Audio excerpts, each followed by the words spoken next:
우리의 신앙 여정을 돌아보면 겉으로는 잘 살아가는 것처럼 보이지만 마음 안에서는 설명하기 어려운 갈등이 찾아올 때가 있습니다. 이유를 알 수 없는데 마음이 흔들리고 평소라면 쉽게 지나칠 일에도 깊이 반응하게 될 때가 있습니다. 이런 내적 갈등은 때때로 우리를 불편하게 만들지만 어느 순간 그 갈등이 단순한 감정이 아니라 하나님께서 우리를 이끄시는 신호일 수 있다는 생각이 들 때가 있습니다. 믿음이 깊어질수록 오히려 마음 안의 움직임이 더 선명하게 느껴지고 그 안에서 하나님이 무엇을 하시는지 조심스럽게 살피게 됩니다. 그래서 하나님께서 가까이 두신 사람에게는 공통적으로 나타나는 내적 갈등이 있다는 사실을 기억하는 것이 중요합니다. 이 갈등은 우리를 무너뜨리려는 것이 아니라 더 깊은 자리로 이끄는 과정이 될 수 있습니다. 오늘은 하나님이 가까이 두신 사람에게 어떤 내적 갈등을 허락하시는지 살펴보겠습니다. 첫째, 하나님은 가까이 두신 사람에게 순종을 선택하게 하는 갈등을 주십니다. 하나님께서 우리를 가까이 부르실 때 마음 안에서 가장 먼저 일어나는 일은 순종을 두고 생기는 깊은 갈등입니다. 겉으로 보기에는 평범한 선택처럼 보일 수 있지만 마음 안에서는 쉽게 결론 내릴 수 없는 고민이 시작되고 평소라면 아무렇지 않게 지나갔을 일에도 오래 머물며 의미를 되새기게 됩니다. 그리고 이런 갈등은 우리가 부족해서 생기는 것이 아니라 하나님께서 우리 안의 중심을 만지시고 더 깊은 길로 이끄실 때 자연스럽게 나타나는 과정일 수 있습니다. 그래서 우리는 갈등이 찾아오면 스스로 흔들린다고 생각하지만 그 흔들림 속에서 하나님께서 무엇을 말씀하시는지 조심스럽게 귀를 기울이게 됩니다. 하나님께서는 우리의 순종이 단순한 의무가 아니라 마음 깊은 곳에서부터 나온 선택이 되기를 바라십니다. 그래서 익숙했던 방식이 더 이상 편안하지 않게 느껴지고 의지하던 것들이 점점 힘을 잃고 우리의 판단만으로는 방향을 잡기 어려운 순간들이 찾아옵니다. 이때 우리는 불안해지고 때로는 스스로가 약해졌다고 생각할 수 있지만 그 모든 과정이 하나님께서 우리의 마음을 새롭게 세우시는 자리일 수 있습니다. 순종은 행동만의 문제가 아니라 마음의 중심을 어디에 둘 것인지 결정하는 일이기 때문입니다. 그래서 하나님은 마음 안의 갈등을 통해 우리가 진짜 신뢰해야 하는 분이 누구인지 분명하게 보게 하십니다. 성경에서 아브라함을 떠올리면 그는 자신의 생각으로는 도저히 해석할 수 없는 부르심 앞에서 서야 했습니다. 고향을 떠나라는 말은 단순한 이동이 아니라 삶 전체를 다시 세우라는 초대였습니다. 그는 머뭇거릴 수밖에 없는 사람이었지만 하나님께서 그의 마음을 이끌어 순종의 길을 선택하게 하셨습니다. 그 과정에는 수많은 갈등이 있었을 것이고 그 갈등은 아브라함의 믿음을 약하게 만들지 않고 오히려 결단을 단단하게 세우는 시간이 되었습니다. 우리가 겪는 갈등도 이와 비슷할 수 있습니다. 하나님께 가까이 갈수록 우리의 마음은 더 섬세하게 움직이고 오히려 더 흔들리는 것처럼 느껴질 때가 있지만 그 흔들림이 바로 하나님께서 우리를 다루시는 방식일 수 있습니다. 그래서 순종을 선택하는 갈등 앞에서 우리는 자신을 책망하기보다 하나님께서 주시는 마음의 움직임을 조용히 바라볼 필요가 있습니다. 흔들리고 고민될수록 하나님은 우리를 포기하지 않으시고 한 걸음이라도 더 순종의 길로 나아가도록 이끌어 주십니다. 때로는 우리가 스스로 결코 결정하지 못할 선택을 해야 할 때조차 하나님은 우리 곁에서 마음을 붙잡아 주시며 끝내 하나님께 맞추는 결정을 하도록 도우십니다. 그렇게 순종의 갈등을 지나고 나면 하나님께서 열어주시는 새로운 길이 보이기 시작하고 우리의 삶은 이전과 다른 깊이를 가지게 됩니다. 순종의 갈등은 하나님이 우리를 가까이 두고 계시다는 분명한 증거가 될 수 있습니다. 하나님께서 멀리 계시면 우리는 흔들리지 않습니다. 그러나 가까이 계시기에 내면이 새롭게 반응하고 마음이 민감하게 움직입니다. 그래서 이 갈등은 우리를 지치게 하려는 것이 아니라 더 깊은 신뢰의 자리로 이끄는 사랑의 과정일 수 있습니다. 그리고 이 과정 속에서 우리는 하나님을 조금 더 알아가고 우리의 믿음은 이전보다 더욱 단단해지는 은혜를 경험하게 됩니다. 둘째, 하나님은 가까이 두신 사람에게 참된 위로를 찾게 하는 갈등을 주십니다. 우리가 살아가는 동안 마음이 지치고 무너질 때마다 위로를 찾고 싶어지는 순간이 찾아옵니다. 그런데 하나님께 가까이 이끌림을 받는 사람에게는 이전과는 조금 다른 갈등이 찾아옵니다.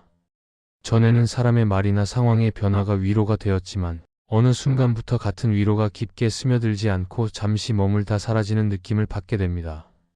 마음은 분명 위로를 원하지만 어디에서도 온전히 채워지지 않는 시간을 지나게 됩니다. 그래서 스스로가 왜 이렇게 예민해진 것인지, 왜 예전처럼 쉽게 힘을 얻지 못하는지 고민하게 되고 마음이 더 흔들리는 것처럼 느껴질 때도 있습니다. 그러나 이 갈등은 우리가 약해졌기 때문이 아니라 하나님께서 우리를 더 온전한 위로로 이끄시는 과정일 수 있습니다. 사람이 주는 위로는 순간적인 도움이 될 수 있지만 하나님께서 주시는 위로는 마음 깊은 곳을 다시 숨쉬게 만드는 힘이 있습니다. 그래서 하나님은 우리가 분주하게 다른 곳에서 위로를 찾는 마음을 잠시 멈추게 하시고 진짜 위로가 어디에서 오는지를 돌아보게 하십니다. 이 과정은 때로 불편하게 느껴질 수 있습니다. 왜냐하면 우리가 익숙하게 기대던 자리에서 더 이상 힘을 얻지 못하고 예전 같으면 위로가 되었을 만한 말도 마음에 깊이 닿지 않기 때문입니다. 그러나 바로 그 순간이 하나님께 가까이 이끌리며 마음이 새롭게 변하는 자리일 수 있습니다. 성경에서 다윗은 수없이 많은 상황 속에서 위로가 필요했습니다. 사람들에게 쫓기고 억울한 일을 당하고 자신도 감당하기 어려운 실수를 했을 때 그는 처음에는 사람의 행동이나 환경의 변화에서 위로를 찾으려고 했습니다. 하지만 시간이 지날수록 그는 사람보다 하나님께 마음을 두며 위로의 방향을 바꾸었습니다. 그의 시편을 보면 눈물과 혼란 가운데 있으면서도 하나님께 마음을 열기 시작하는 순간마다 새로운 힘을 얻는 모습을 볼 수 있습니다. 이처럼 위로의 기준이 바뀌는 과정은 우리에게도 중요합니다. 하나님은 위로를 빼앗으시는 분이 아니라 더 깊고 견고한 위로로 이끄시는 분입니다. 그래서 우리는 위로가 쉽게 느껴지지 않는 시간 속에서 왜 이렇게 마음이 공허한지 질문하게 됩니다. 그러나 이 공허함은 하나님께서 빈자리를 채우기 위해 준비하시는 과정일 수 있습니다. 사람의 말이 잠시만 힘이 되고 사라질 때 하나님은 우리가 그분의 음성에 더 귀 기울이게 하십니다. 그리고 마음이 약해지고 흔들릴 때조차 하나님은 한 걸음도 멀어지지 않으시고 우리를 진짜 위로의 자리로 부드럽게 이끌어 주십니다. 이 과정은 빠르게 끝나지 않을 수도 있지만 하나님은 우리의 마음이 지치지 않도록 작은 힘과 평안을 계속해서 공급해 주십니다. 우리가 경험하는 위로의 갈등은 결국 하나님께서 새로운 위로의 통로를 열고 계신다는 신호일 수 있습니다. 이 갈등을 지나고 나면 우리는 이전과는 다른 방식으로 하나님께 위로받는 은혜를 경험하게 됩니다. 사람의 말에만 의지하던 마음이 하나님께로 방향을 돌리게 되고 이전보다 더 깊은 평안을 느끼게 됩니다. 참된 위로는 상황이 변해 생기는 감정이 아니라 하나님께서 주시는 안정함과 쉼에서 시작되기 때문입니다. 그래서 하나님께 가까이 있는 사람일수록 위로의 갈등을 더 선명하게 느낄 수 있고 그 갈등 속에서 하나님이 주시는 위로의 깊이를 조금씩 배워가게 됩니다. 셋째, 하나님은 가까이 두신 사람에게 자기의가 무너지는 갈등을 주십니다. 우리가 신앙을 가지고 살아가다 보면 어느 순간부터 마음 깊은 곳에서 설명하기 어려운 갈등이 생길 때가 있습니다. 그것은 겉으로 드러나는 문제가 아니라 스스로 누구인지 바라보게 되는 내적 갈등이며 그 안에는 자신의 기준과 의지가 흔들리는 경험이 포함되어 있습니다. 하나님께 더 가까이 가는 사람일수록 이 갈등이 더 선명하게 찾아오는데 이는 하나님께서 우리를 낮추려 하시는 것이 아니라 우리 안에 쌓인 자기의의 벽을 부드럽게 허무시고 새로운 마음을 세우시기 때문입니다. 그래서 이 갈등은 때로 우리를 불편하게 만들지만 동시에 하나님께 더 깊이 나아가도록 이끄는 중요한 과정이 됩니다. 우리는 누구나 나름대로의 기준과 옳다고 여기는 방향을 가지고 살아갑니다. 그러나 하나님께 가까이 갈수록 그 기준이 흔들리기 시작합니다. 예전에는 잘했다고 여겼던 행동도 어느 순간 마음에 걸리고 자신이 옳다고 생각했던 판단도 더 이상 확신할 수 없게 됩니다. 이는 우리가 부족해졌기 때문이 아니라 하나님께서 우리 안의 의를 다루고 계시기 때문입니다. 하나님은 우리가 스스로의 힘으로 서는 것이 아니라 하나님의 은혜 위에 서는 사람으로 자라길 원하십니다. 그래서 우리를 스스로에게 실망하게 만드는 시간이 찾아오기도 하고 마음이 복잡해지고 흔들리기도 합니다. 이런 순간은 우리에게 깊은 혼란처럼 느껴지지만 실제로는 하나님께서 우리를 새롭게 세우시는 자리일 수 있습니다. 성경에서 바울은 자신이 누구보다 율법을 잘 지키며 옳다고 여겼던 사람이었습니다. 하지만 하나님을 만난 후 그는 자신이 자랑하던 모든 것이 아무 의미가 없다는 사실을 깨닫게 되었고 오직 하나님의 은혜만이 자신을 살리는 힘이라는 고백에 이르렀습니다. 그의 변화는 단순한 생각의 변화가 아니라 자기의가 무너지는 깊은 내적 갈등을 통과한 결과였습니다. 바울의 이야기는 우리가 겪는 갈등과도 이어집니다. 하나님께 더 가까이 갈수록 스스로가 옳았다고 여겼던 것들이 흔들리고 자신이 생각보다 연약하다는 사실이 드러나는 순간들입니다. 그러나 그 순간이 바로 하나님께서 우리를 더 큰 은혜로 이끄시는 통로가 될 수 있습니다. 우리가 자기의가 무너지는 갈등을 겪을 때 마음은 복잡해지고 스스로를 바라보는 시선이 흔들립니다. 그러나 하나님은 이런 순간에도 우리를 정죄하지 않으시고 오히려 더 자유로운 자리로 이끄십니다. 스스로 괜찮다고 여겼던 것들이 무너질 때 우리는 하나님 앞에서 다시 솔직해지고 감추어 두었던 마음을 조심스레 열게 됩니다. 그리고 하나님은 그런 마음을 외면하지 않으시고 우리가 다시 은혜로 서도록 도와주십니다. 이 과정은 시간이 걸릴 수 있고 때로는 자존심이 무너지는 것 같은 마음이 들 수도 있지만 결국 그 시간을 지나고 나면 하나님께 의지하는 법을 더 깊이 배우게 됩니다. 자기의가 무너지는 갈등은 우리를 약하게 만들기 위해 주어진 것이 아니라 더 온전한 믿음으로 이끌기 위해 허락된 은혜일 수 있습니다.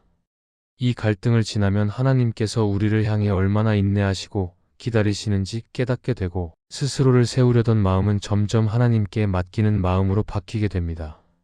그래서 이 갈등은 두려운 시간이 아니라 하나님께 더 가까이 가는 길이 열리는 시간이며 우리의 마음이 새롭게 정리되고 다시 은혜로 서는 은밀한 은혜의 시간이 될 수 있습니다.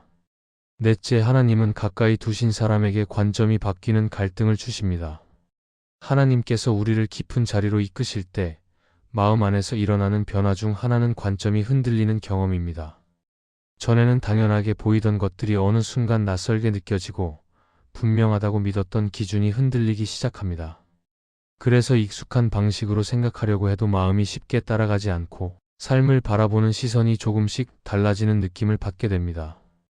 이 과정은 우리를 불편하게 만들지만 하나님께서 우리의 시선을 새롭게 하시는 은밀한 은혜일 수 있습니다. 그리고 이런 갈등은 우리가 하나님께 가까이 가고 있다는 신호일 가능성이 큽니다. 하나님께서는 우리가 오래 붙잡고 있던 관점을 천천히 내려놓게 하시고 새로운 시선으로 세상을 바라보게 하십니다. 처음에는 왜 이런 변화가 찾아오는지 이해하기 어렵습니다. 이전에는 당연하다고 생각했던 일이 지금은 어딘가 맞지 않게 느껴지고 중요하게 여겼던 것들의 우선순위가 달라지는 경험을 하게 됩니다. 그리고 마음 한편에서는 예전의 시선을 유지하고 싶은 마음과 새로운 시선으로 나아가고 싶은 마음이 부딪히며 흔들림이 찾아옵니다.